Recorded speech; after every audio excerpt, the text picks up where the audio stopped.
Hey, this is C&D channel. I'm Chris. This is MMA for you. I'm going to be doing my post-fight analysis for UFC Fight Night 66. Overall, I thought it was just kind of a mediocre card. I thought there were some good finishes though, but other fights were just kind of meh. I was kind of surprised. There was a lot of grinding performances on this card. Kind of surprised about the lack of ability of some of these fighters to get dominant positions, in a sense, I guess.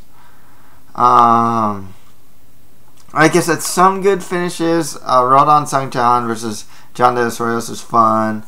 I can't pronounce his name very well. Ning Gang Wu got the win over Royson Wee.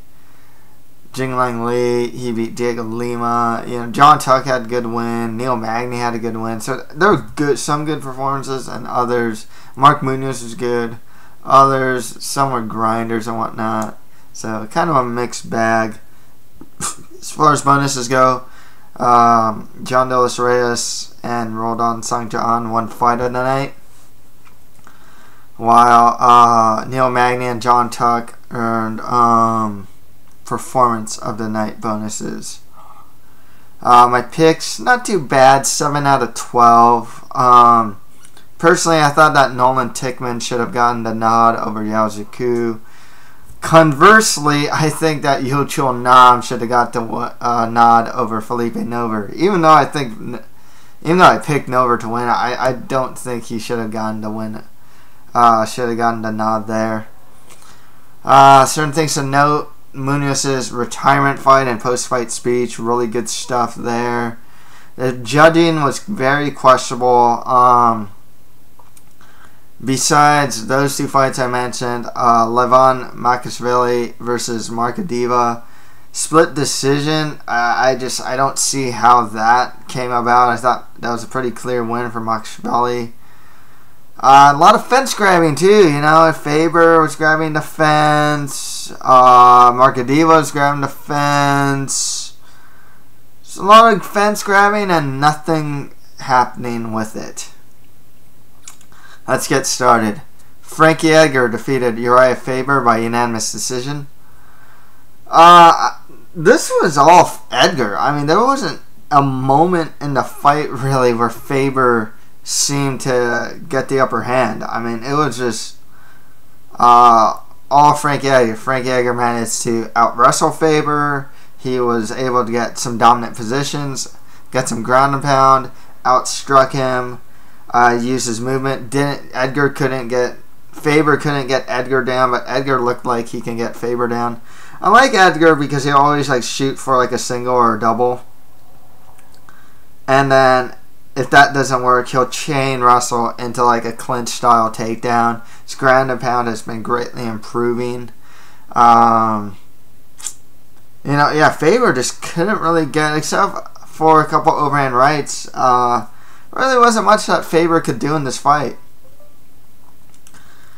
With that said, if Faber wants to do more fights at 145 pounds, it's not the worst thing. The division has gotten a lot better, but there are good fights for him. He can fight like a Cub Swanson or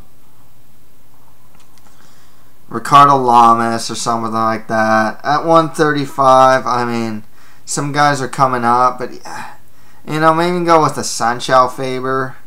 Let them fight again at 135. Who else can Faber fight? He's fought a good amount of opposition at 135, and I'd steer him clear from the up-and-comers like Thomas Almeida or Aljamain Sterling. Frankie Edgar, really, there's not too many options. A second title shot, letting him get the win of Aldo versus McGregor would be good. Either that or Frankie Edgar, Chad Mendes. Really, that's where it comes down to. If you really want to, depends on what they want to use Frankie Edgar for. You can do Max Holloway, Frankie Edgar, which would be really cool, but you might be killing off a contender in Max Holloway. Frankie Edgar's a guy that can looks like can beat pretty mumuch everyone else. Maybe you can say this about Chad Mendes. Until he fights Chad Mendes, really don't know. But for the most part, he looks like he can beat every featherweight except for Jose Aldo. Next fight after that, Gegard Mousasi defeated Kostas Philippou by unanimous decision. Good win for Mousasi. A lot of it was, he'd strike for a little while and do relatively well into striking. But, the bread and butter here is the ground game. He was able to get takedowns. He showed a good offensive takedown ability against Philippou. Timed his takedowns really well. And worked a superior grappling game. Showed good ground and pound. Mousasi has some really underrated ground and pound. He's just good at it. He can get decent leverage in his strikes from a lot of different positions. Half guard, side mount, even in full guard, He knows when to posture up and throw down strikes. And Philippou didn't have much. He just kind of looked like a one-dimensional kickboxer. Moving forward, I would use Kostas Philippou as a fun action fighter. Guys that want to take him down, honestly, at this point, look like they can. I remember Francis Carmont was taking him down pretty good. Gegard seemed to be able to take him down at will, but showed just a much more superior game, a smart fight. He even said in post-fight, in the post-fight interview, it's like, I wanted to fight smart. Why stand with this guy? He hits hard, and I was like, yeah, I was like, good fight. Like, hey man. That's how you should do it. And it's not like he was totally inactive or anything on top or anything like that.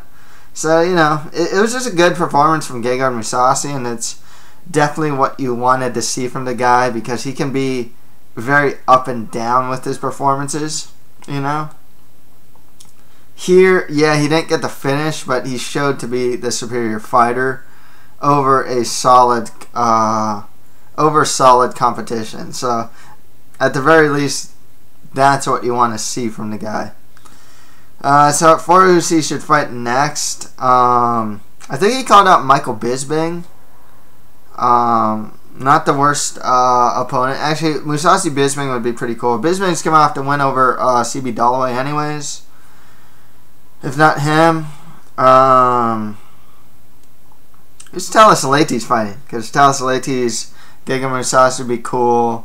The winner of Uriah Hall versus Rafa Natal versus Mousasi would be cool. If Tim Bosch beats Dan Henderson, you go Bosch, Mousasi. So there's a lot of guys that I think that Mousasi can fight. Next fight after that, Mark Munoz defeated Luke Barnett by unanimous decision. Where was this Mark Munoz, man? He was just in his opponent's face. He was getting takedowns, doing his Donkey Kong punches. Where's this guy been, in the last couple of fights? Because this is the guy that, at the very least, was on the cusp. That's the thing. He looked good. He's throwing overhand rights or left. Was it left or right? On Luke Barnett. Barnett's best strikes were probably his uppercuts, but for the most part, he got pretty overwhelmed. He got taken down a lot. Was getting overhand righted a lot. I gotta question Luke Barnett's move to Alliance. I think one of the biggest problems with Alliance is they want to make everyone Dominic Cruz. And for some guys like Luke Barnett, Phil Davis is another good example. It just doesn't work. High movement, high volume, but low power. It doesn't work for everyone, Barnett's style fighting, when he was starting the UFC and Ultimate Fighter, was more of a brawler move forward brawler. I think that's how he should be fighting, you know. These days, I just don't see it. When you move around that much, you don't sit on your punches that much, it kills your power, you know. He looks like a guy whose power isn't as prevalent as it used to be before Alliance. Munoz gave a great retirement post-fight speech. I can only wish him the best of luck in whatever he chooses to do. Great guy. I trained at Rain for 2 days. My brother actually held pads for him. He's a big guy. I mean, we trained at Rampages, and we've seen Rampage, we've seen Munoz, and Munoz looks bigger than Rampage when we came there. My brother actually held a pad for him to kick. Munoz did a kick to show this one guy who's been going to the gym how to kick, and my brother said, dude, he kicks so hard. So yeah, you know, great guy. Just gotta wish him the best. As far as Luke Barnett goes, 3 losses in a row. He's still only, 27? Still a prospect, but man, he's just not doing very well. I don't think his camp change actually helped him. I think he should have actually went somewhere else. I'm thinking like Black Zillions or something, somewhere that'll make him, or ATT, someplace like, you know, he can use his height. They'll teach him like proper mechanics, but still be able to push forward. And I think Black Zillions would actually be pretty good at that. You can see like Michael Johnson's performance against Barboza, for example. Just still had power, still moving forward. Still moving forward, but still having power. And I think that's kind of how Luke Barnett should be fighting. But now he's fighting in a very different way. And the results speak for themselves, really. Roger Narvaez was just outstriking him. He didn't look that great against Sean Strickland, even though I thought he should have won. And now against Munoz, I mean, it just wasn't there, you know. Don't know if the UFC keeps him or not. We shall see. Next fight, that Neil Magny defeated Hung-Yu Lim by TKO in the 2nd round. Magny's a guy I'm pretty high on. I don't know if he'll ever challenge for a title, but you know, he is definitely proving his point. He is a guy that is maximizing his skills.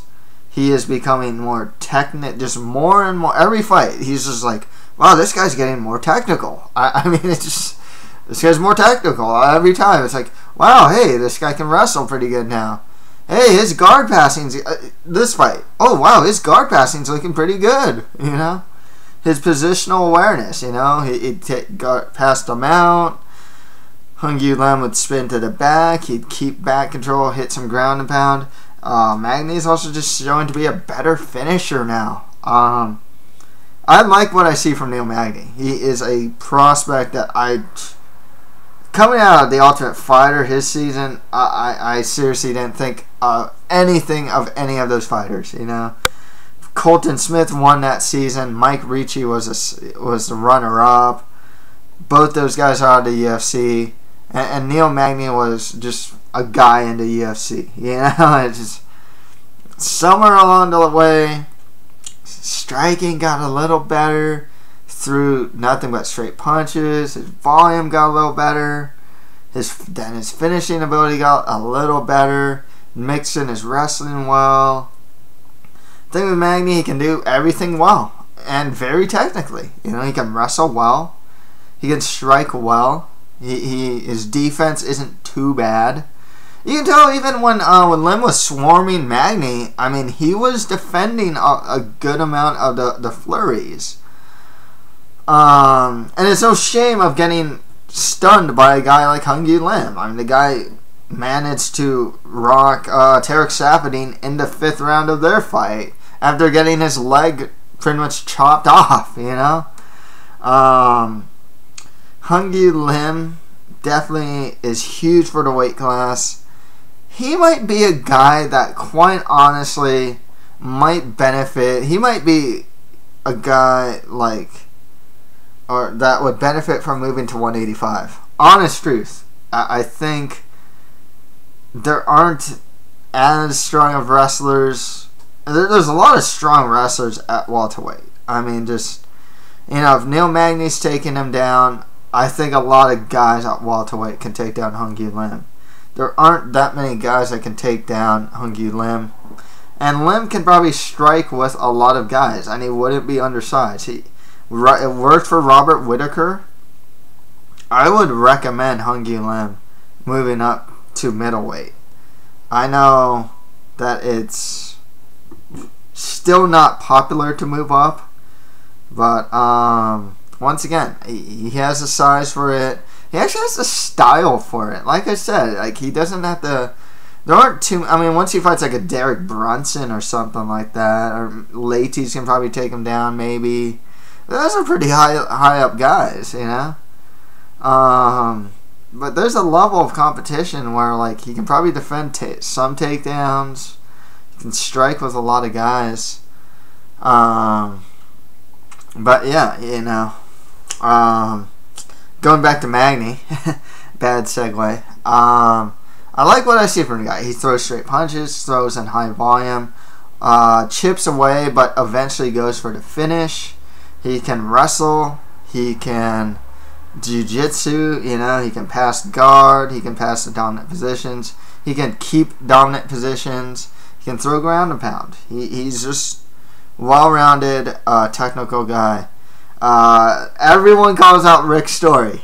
It's just, he's the guy. There's something about Rick Story that a lot of guys just call him out, and it's understandable. Rick Story's a guy who's main evented cards, but he is beatable. He's just that guy that's you gotta get over Rick Story if you want to enter the top 10 of welterweight. It just is. Guys like Gunnar Nelson lose them. Other guys like Kelvin Gastelum will beat Rick Story. It's just, and it's a good enough fight for Neil Magny. It's a winnable fight over a credible opponent.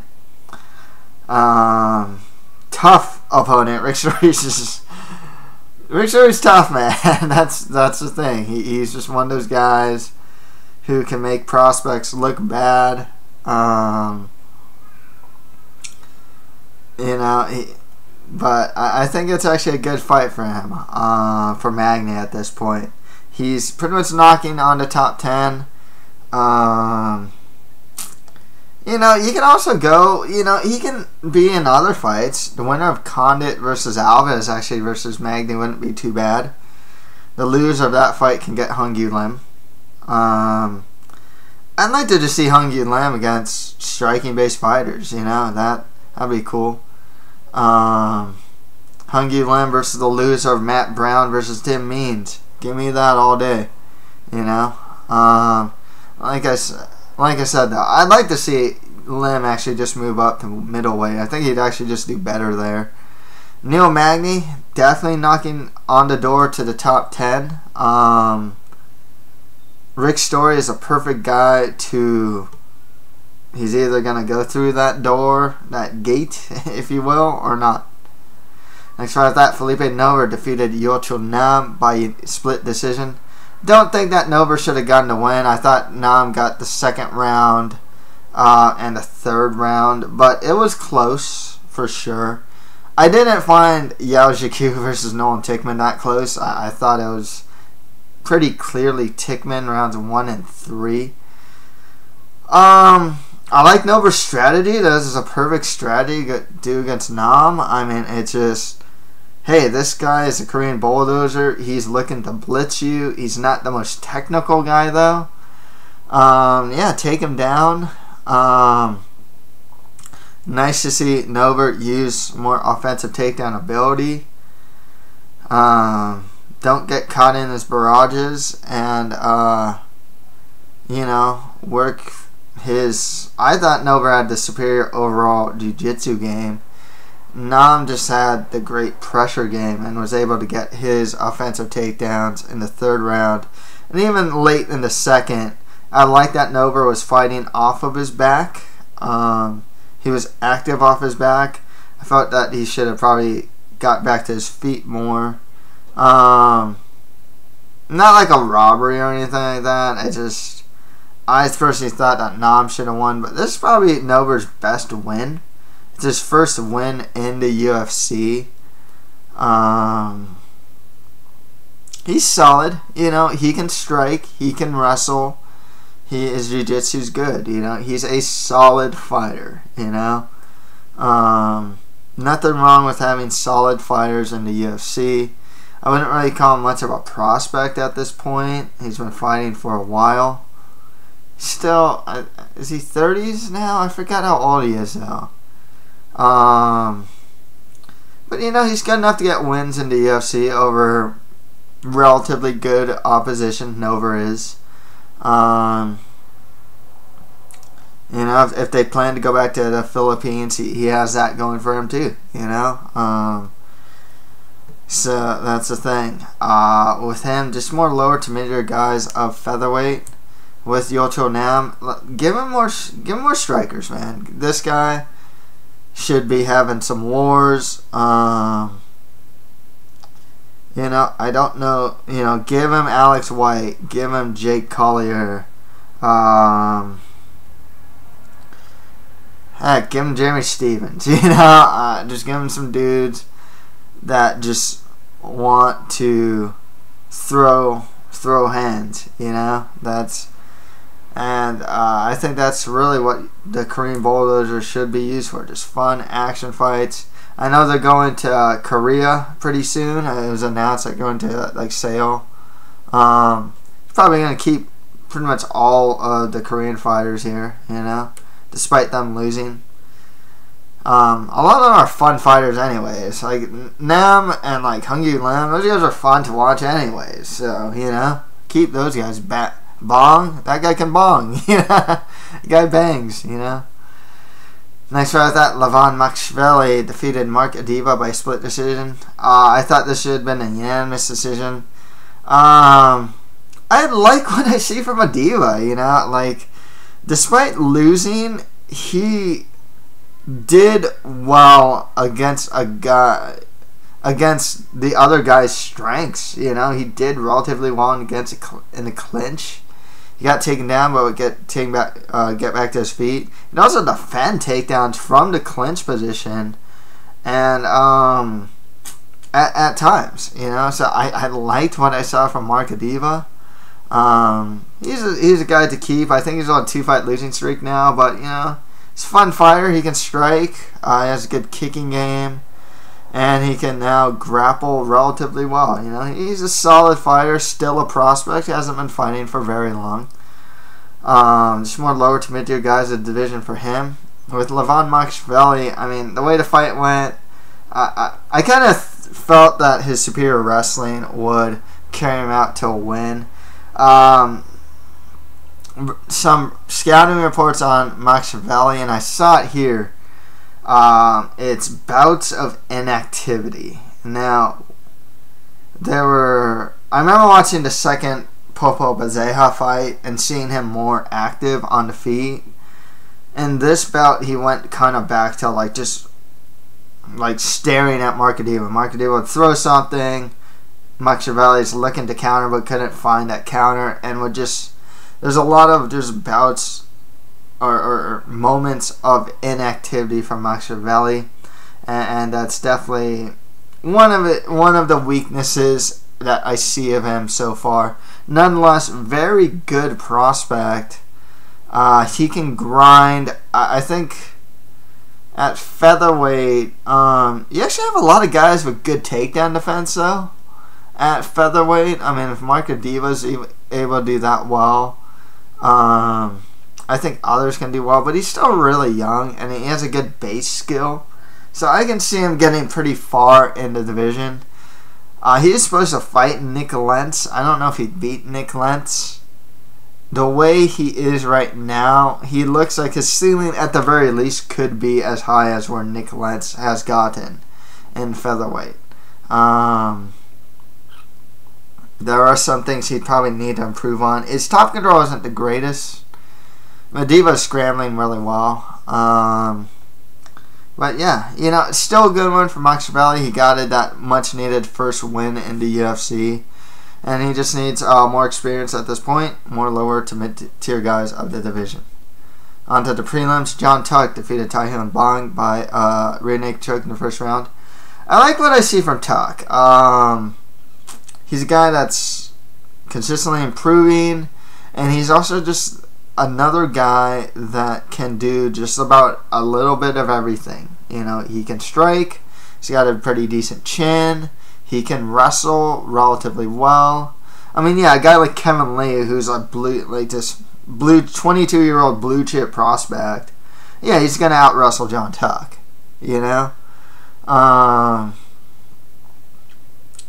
But yeah, he's just a good, solid fighter. His jiu-jitsu's really good. He's good, especially when he takes it back. Solid fighter. He can get wins in the UFC. I like what I see from the guy. He's solid, but I wouldn't say spectacular. But once again, he can do just a little bit of he can do everything. Very well. I don't think he does anything in particularly great. Maybe his Brazilian Jiu-Jitsu skills would be considered great. I would say that's probably one of his best skills. His back-taking skills aren't that bad, though. He's a pretty good back-taker.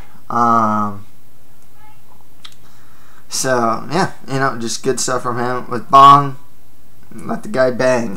He's best served as a guy that's just going to strike with guys. His ground game needs some work. Even Kajan Johnson was able to take him down and get dominant positions on Bang. I'd like to just see Bang just fight more striking-based fighters. With John Tuck, he's kind of shown to be able to beat like the lower rank and file of the UFC lightweight division. I'd like to see him get more just the established mid-level guys. Let me think of who they are, at the moment. Always. The Brazilian grinders. Leonardo Santos, Masvidal Anduba. Whenever there's like a mid-level guy that you need to fight that is the tough out, yeah, John Tuck or the Brazilian grinders. Masvidal Anduba, Leandro Silva, not Gleison Tibau yet. Prazeres, those guys. These huge Brazilian grinder guys. If not, maybe give another prospect like a Drew Dober. He's a good, solid guy, or Nick Hines, something like that. But yeah, good one for John Tuck. I am increasingly liking what I see from the guy. He's just a solid fighter. Good all-around fighter. Next fight after that, Kajan Johnson defeated Zhang Lepang by unanimous decision. I like the strategy that Kajan Johnson used. I was kind of surprised that he wasn't able to get and keep dominant positions. I kind of felt that Johnson, maybe he was a bit wary of doing it, but I kind of felt that he could have probably tried harder to take the back. Because you notice when Zhang Lepang, like, Kajan Johnson would get like a clinch takedown. Zhang Lepang would like turtle up and get back to his feet. When you get back to your feet, you expose the back. But like Kajan Johnson would still have a clinch as he's trying to get back to his feet. And I was thinking a lot of times, like, oh man, this guy's trained. I know he trained with the guys like Bibiano Fernandez. He's like a Bibiano Fernandez like student, BJJ student. I'm thinking like, man, this guy. I think there were some opportunities for him to take the back and get a couple more dominant positions. Maybe he was just looking to be a little more cautious, a little more conservative. I guess maybe didn't want to lose position. Chinese fighters, Zhang Lipeng's actually decent. Once again, though, I can't help but feel that, like, I don't really know if their grappling is that good, Lipeng would get in leg lock trouble a lot of times. So I would have figured, Johnson would have been able to get even more dominant positions than he did. Nonetheless, it's a win he needed. He fought a smarter fight. He was moving around a lot more. His chin isn't that great. So, he's got his jaw broken in The Ultimate Fighter against Chad Lepre. So, just more lower to mid-tier guys of the division for him. There's Zhang Lipeng. I don't know. He can get wins in the UFC. He's already shown to be able to do that. They're fighting at 170 here or 155. Didn't Zhang Lipeng fight Chris Wade at like 170, right? Yeah.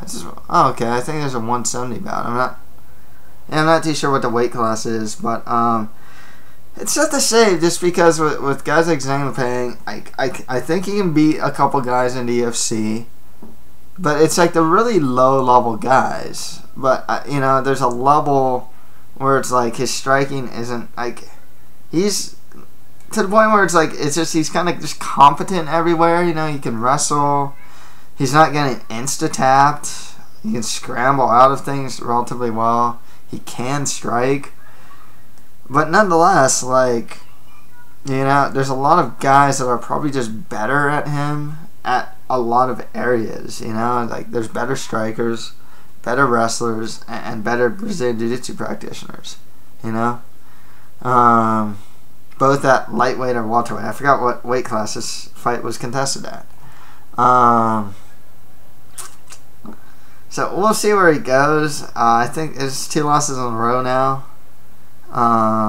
Yeah, because he lost to Chris Wade before this, and now he lost to Cajun Johnson. And that's one of his strengths too. He can grind himself, and that's something he tends to do. Get to clinch, use his strength, force takedowns or whatnot.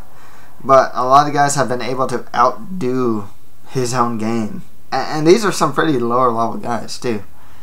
If they decide to keep him, just for both these guys, just more lower to mid-tier guys of the division for both. Next fight after that, Li Jingliang defeated Diego Lima by knockout in the first round. Man, I was pretty high on Diego Lima as a prospect. Not gonna lie, I've seen him in the regional scene. He can strike. He has good Brazilian Jiu-Jitsu. I mean, his takedown defense isn't the greatest, but he's good off his back. But here we go again. Knocked out for 3rd time in 4 fights. He got knocked out by Eddie Gordon, knocked out by Tim Means, and now by Li Jingliang, who is not a guy who isn't a knockout threat. You look at the guy's record, he doesn't knock guys out. Diego Lima cannot face getting pressured. He cannot face getting blitzed. And that's what all 3 of these guys have done. Push forward, throw punches, and Lima will fight back. He'll get hit, then he gets knocked down, and then he gets ground and pounded, and then it's over. And it happens to him a lot. And even when he fought Blade, that was a very uninspiring performance. He took him down, got dominant positions, but could not finish. I think, in my opinion, Diego Lima should probably get more seasoning in the regional scene and re-examine how to approach the fight game. Getting knocked out, especially by getting knocked out by Tim Means, fine. Eddie Gordon, higher weight class, okay. Understandable enough. Eddie Gordon's a big guy. He can hit. He hits hard. Now you lose to Li Jingliang, who, good fighter by the way. Don't get me wrong. He's actually a pretty solid fighter. He can wrestle pretty well.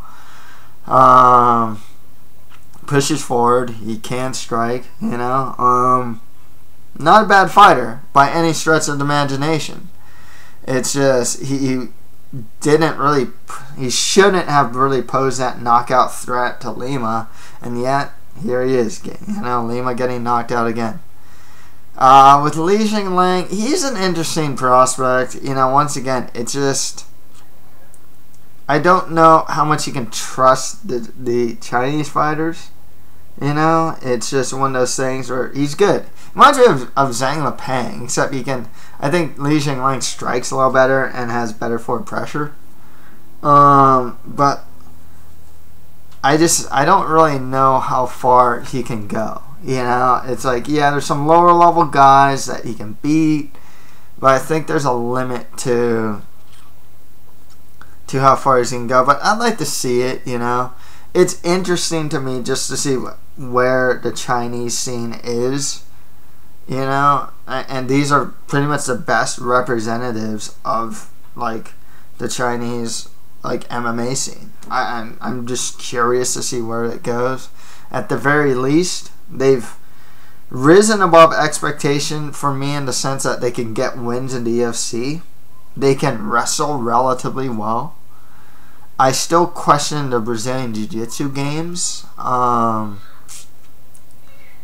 even their more nuanced striking game, I kind of question that as well. But, you know, they show that they can get wins. You know, this is a good win for Li Jingliang, actually. Just more lower to mid-tier guys in the division for him with Diego Lima. I really think he should probably get cut and just re-examine his approach to fighting, to the MMA game, and get some seasoning in the regional scene.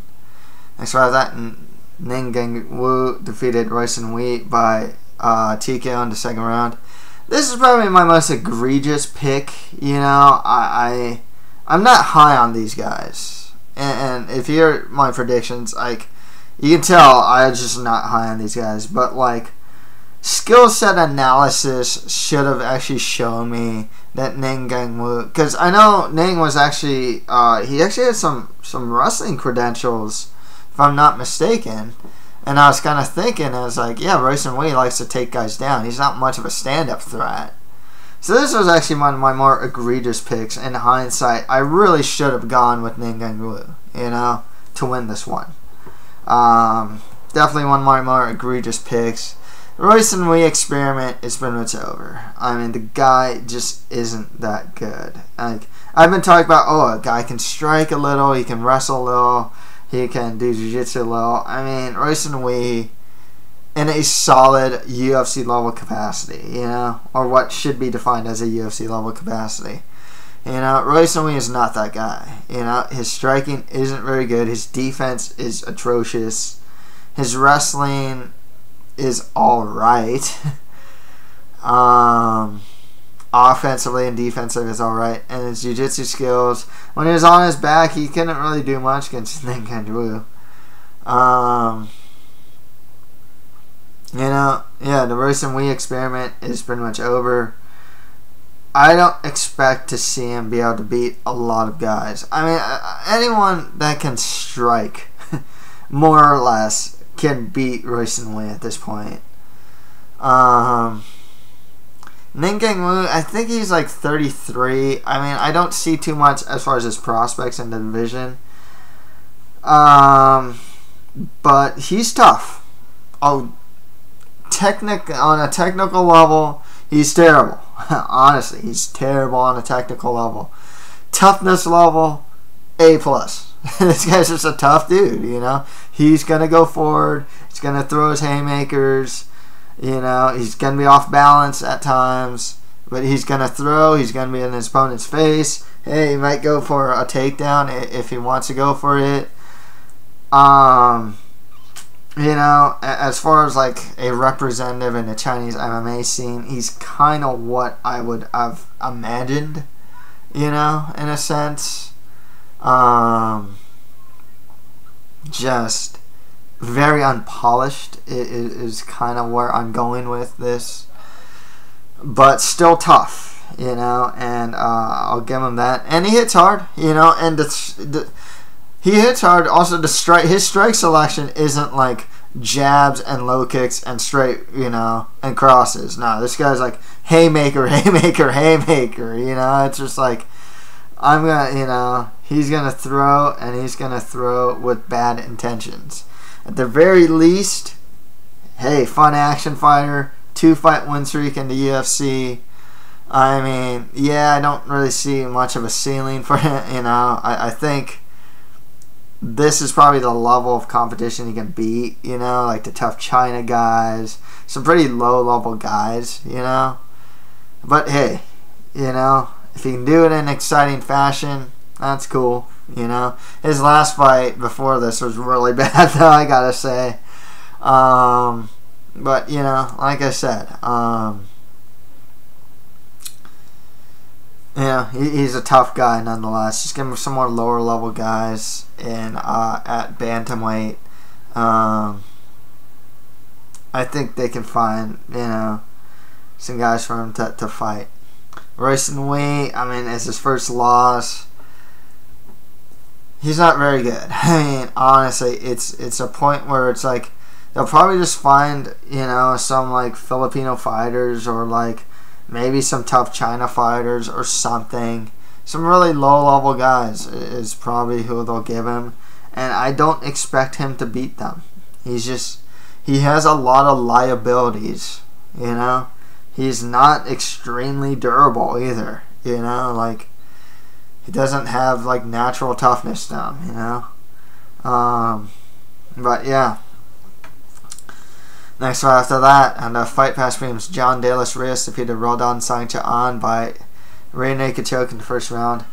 Sloppy but fun fight. I mean, Rodon Sangchaan on a technical level probably doesn't belong in the UFC. This guy's jiu-jitsu is really bad. He'll be on top. He'll lose position real fast. He can scramble out of things. Yeah, he doesn't have good jiu-jitsu. He couldn't really defend a rear naked choke properly. John De Los Rios got that much needed win. Tough guy, you know. Really, I can, once again, I don't see like this huge upside for him or anything for either of these guys. But they are tough guys. They, and that alone gets, you know, staying power in the UFC. Rodon Sangchaan looks like his ceiling's fun action fighter. John De Los Rios, probably the same, honest with you. Just more lower to mid-tier guys. Just more lower level guys for both of them. And finally, Yao Zhu defeated Nolan Tickman by split decision. Yeah, I thought Nolan Tickman got the first round. I thought Zhu was punching air. I mean, yeah, a lot didn't happen. It was like straight cross out for like Tickman, but it's better than like punching air, you know. Doesn't matter if he's pushing forward or whatnot. If you're punching air, you're punching air, you know. Second round, Zhu was doing better. I wish Tickman, you know. Here's the thing that this is disappointing for me though. Okay, yeah, I get it. He's a young prospect, and he's still learning the game. But dude, you train out of King's MMA, you know. I mean, you got training partners like Beneil Dariush. You can get, you know, there's guys like Fabricio Verdum's there, Rafael Dos Anjos. You know, Beneil Dariush is in your corner, you know, and it's like you got the highest level guys, training partners, and you're having the hardest time beating this, like, you know, let's face it, regional level fighter. I mean, let's face facts. The guy, he can only move forward. You know, Yao Zhu, not to discredit him, but he's, you know, he moves forward and back. He can kind of throw a little. His takedown defense was actually better than I thought it'd be. He's actually pretty athletic. You know, I'd actually like to see the guy, see what he can be molded into with one of the bigger MMA camps. I think there's something there with him, though. Honest truth, I'm. Now it seems like I'm trying to discredit the guy. I'm really not. I've actually was kind of impressed with his performance against Royson Wee. I think there's something there with him, but he's just so raw. I mean, the guy is just, you know, definitely just a regional level guy. This was the fight to keep him to UFC, and I don't even know if Tickman's going to stay in the UFC after this loss. 2-fight losing streak. He's a guy that can use a lot more seasoning in the UFC, or outside the UFC. Working some offensive takedowns, working combination striking, working on how to get, you know, set up the striking with his wrestling and just stuff like that, because you know, he trains with the much better guys. I thought he should have got the more definitive win. In fact, that was this hard against a guy that, you know, is, you can see a lot of Yakuza in the regional scene, you know. And once again, it makes me, you know, I'm not trying to put him down. Like I said, I think there's something there with the guy. I think he's just very, very raw. With Yao, just more lower level guys of the division for him. So that's it for my post-fight analysis for UFC Fight Night 66. If you have any comments, just leave them below. And that's it for MMA for you. Thank you guys very much.